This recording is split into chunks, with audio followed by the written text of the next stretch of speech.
दोस्तों, कैसे हैं आप सब? मैं प्रवीण फिर से हाजिर हूं एक और नई नवेली कहानी के साथ।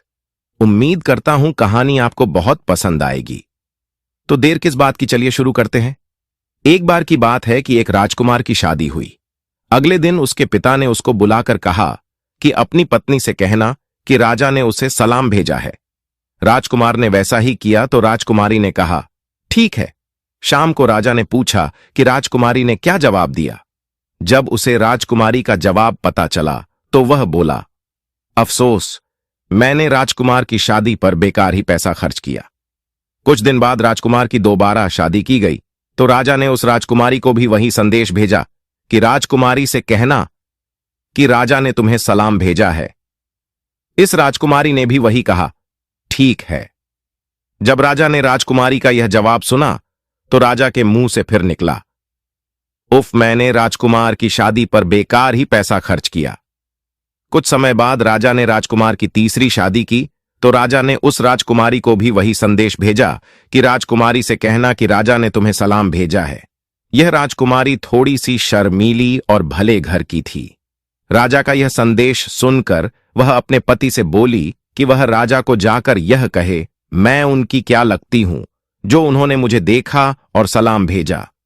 उसने ऐसा इसलिए कहा क्योंकि न तो वह राजा की बेइज्जती करना चाहती थी और न ही उसे वह करना ठीक लगा जैसा कि पहली दोनों राजकुमारियों ने किया था।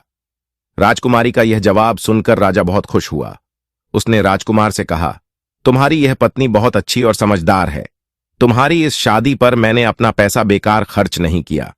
राजकुमार की इस तीसरी शादी के कुछ साल बाद एक दूसरे ताकतवर राजा ने उनके राज्य पर हमला किया और उनका राज्य जीत लिया। इससे राजा को अपन राज्य छोड़कर भाग जाना पड़ा। शाही घराना तितर बितर हो गया। राजा, रानी और राजकुमार किसी दूसरे एक देश भाग गए और तीनों राजकुमारियां अपने अपने मायके चली गईं। देश छोड़ने से पहले सबसे छोटी राजकुमारी ने 7 रोटियां बनाईं। उनमें हर एक रोटी में उसने एक एक लाल रखा और अपने साथ ले गई। घूमते घूमते राजा, रानी और राजकुमार उस देश में आ निकले जिसमें सबसे छोटी राजकुमारी रहती थी। किसी तरह से राजकुमारी ने उन्हें देख लिया और अपने घर बुला लिया। उन्होंने राजकुमारी को सब कुछ बताया कि जब से उन्होंने देश छोड़ा उन पर क्या क्या बीती।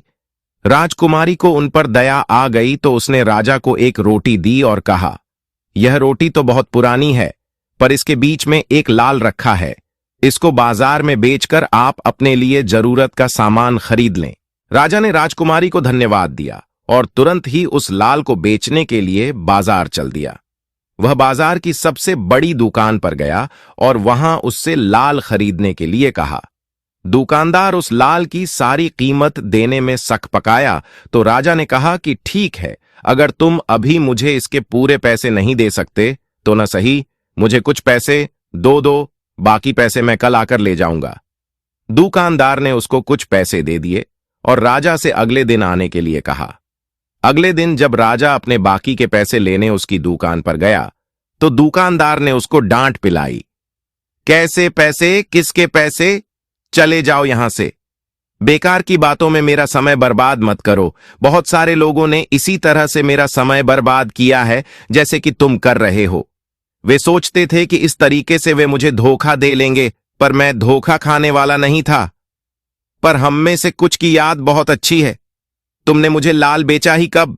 तुम जैसे गरीब आदमी के पास लाल आया ही कहां से? मैं तो तुम्हें जानता तक नहीं। चले जाओ यहां से, वरना मैं तुम्हें जबरदस्ती बाहर निकलवा दूंगा। राजा ने देखा कि वह उससे बाकी का पैसा नहीं निकलवा सकता था, सो वह वहां से चला आया। अब इस जवाब के साथ मैं रानी, राजकुमार और राजकुमारी के पास कैसे जाऊं? वे तो मेरे ऊपर विश्वास ही नहीं करेंगे। बजाय इसके कि वे मेरे ऊपर शक करें और फिर मैं उनको सफाई दूं, अच्छा हो कि मैं महल से भाग जाऊं और कहीं और जाकर अकेला ही रहूं। यही सोचकर राजा वहां से महल न जाकर एक जंगल में चला गया और अपने बुरे भाग्य को कोसता रहा। कई घंटे बीत जाने के बाद भी जब राजा घर वापस न लौटा तब राजकुमारी ने एक और रोटी निकाली और उसे अपने पति को देते हुए कहा कि यह रोटी तो बहुत पुरानी है पर इसके अंदर एक लाल है। वह उसको ले जाकर बाजार में बेच दे और उन पैसों से अपनी जरूरत का सामान खरीद ले। राजकुमार ने रोटी ली, उसमें से लाल निकाला और उसे बाजार में बेचने चल दिया। वह भी उसी दुकान वाले के पास पहुंचा जिसके पास उसके पिता गए थे। उसने भी उस नीच के हाथों धोखा खाया और अपने पिता की तरह महल वापस न जाकर कहीं अकेले ही जिंदगी गुजारने का फैसला किया। इत्तफाक से वह भी उसी जंगल में चला गया जहां उसके पिता गए थे। वहां जाकर उसको उसके पिता मिल गए। उसने उनको अपनी कहानी बताई तो पता चला कि उसके पिता के साथ भी वैसा ही हुआ था। जब कुछ हफ्ते गुजर गए और राजा और राजकुमार का कोई अता पता न चला, तो राजकुमारी ने सोचा कि उसके ससुर और उसके पति उसको छोड़कर चले गए हैं।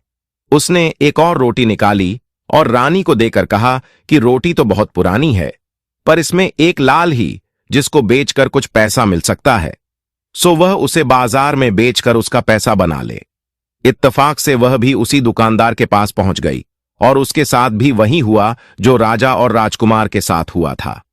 उसने भी यही सोचा कि वह अब बिना लाल के या बिना पैसे के राजकुमारी के पास कैसे जाए, सो वह भी जंगल में अकेली रहने चली गई जहां उसको उसका पति और बेटा मिल गए। वहां जाकर उसने भी उनको अपनी कहानी सुनाई तो वह भी वैसी ही थी जैसी कि उन दोनों के साथ हुई थी। राजकुमारी ने रानी का कई दिनों तक इंतजार किया। फिर एक आदमी का वेश बनाकर वह अपने पिता के घोड़े पर उन सब की खोज में चल दी। वह रास्ते में सबसे पूछती जाती कि क्या उन्होंने किसी भिखारी को देखा है, पर कहीं से उसको कोई संतोषजनक जवाब नहीं मिला। वह चलती गई कि वह एक दूसरे देश में आ निकली। वहां का राजा अपने महल के बरामदे में टहल रहा था कि उसने उस नौजवान सवार को देखा। उसने उसको बुलाकर पूछा कि क्या वह उनके महल में काम करना चाहेगा। वह तैयार हो गया और तुरंत ही उसको महल में कुछ खास कामों के लिए लगा लिया गया। उसकी चतुराई और अक्लमंदी से राजा बहुत प्रभावित हुआ। वह उसको अक्सर उससे अपने सभी मामलों में सलाह लिया करता था। जब वह महल में रह रही थी तो उस शहर में एक बहुत बड़ा अजगर आया और उसने कई लोगों को मार दिया। कोई भी आदमी अपने घर के दरवाजे से बहुत दूर जाने से डरता था। राजा से लेकर नीचे से नीचे आदमी तक को उसके काटने का खतरा था। राजा बहुत दुखी था, सो ऐसे समय में उसको अपने सलाहकार की याद आई। सो उसने राजकुमारी को बुला भेजा और उससे पूछा कि ऐसी हालत में उसको क्या करना चाहिए। राजकुमारी तुरंत बोली, मैं उस जानवर को मार देता हूं। राजा यह सुनकर बहुत खुश हुआ। उसने कहा, जाओ, और अगर तुमने उसे मार दिया तो मैं अपनी बेटी की शादी तुमसे कर दूंगा। राजकुमारी गई और उसने अजगर को मार दिया। जैसे ही वह इस अच्छी खबर के साथ महल लौटी, राजा ने अपनी बेटी की शादी उसके साथ कर दी। राजकुमारी ने कहा कि वह यह सब अपने पीर साहब की सलाह पर करने के लिए तैयार हुई थी, सो उसको और उसकी पत्नी को अलग अलग महलों में रखा जाए। जो घर राजकुमारी को दिया गया था वह एक चौराहे के एक कोने पर था। कभी कभी जब उसके पास कुछ काम करने के लिए नहीं होता था तो वह अपनी छज्जे पर बैठ जाती और बाहर आते जाते लोगों को देखती रहती। एक दिन उसने रास्ते पर राजा रानी और अपने पति को जाते देखा तो वह तो भौंचक्की रह गई। उसने उनको आवाज लगाकर पूछा कि वे कौन थे, कहां जा रहे थे और क्या कर रहे थे। उन्होंने देखा कि लड़का कुछ दयालु है, सो उन्होंने उसको सब कुछ बता दिया।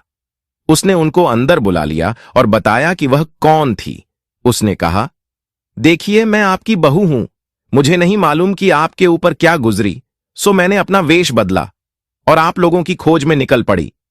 भगवान का लाख लाख धन्यवाद है कि आप लोग मुझे मिल गए।